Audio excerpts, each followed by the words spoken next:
फिर्यादी नजीश अरबाज शेख यांच्या तक्रारीवरून तोफखाना पोलिसांनी अटक केली। नाजीर शेख यांनी दिलेल्या फिर्यादीत म्हटलं होतं, दिशान शेख आणि त्याच्या साथीदारांना सदर जागेत ताबा घेण्यासाठी आले होते।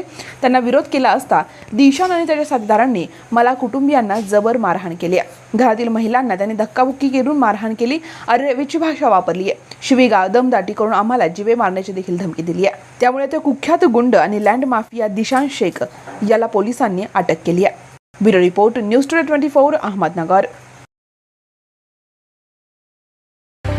राज्यातल्या आणि देशातल्या ताज्या घडामोडींसाठी आजच आमच्या YouTube चॅनलला सबस्क्राइब करा आणि बेल आयकॉनला क्लिक करा आणि बघत रहा ताज्या घडामोडी।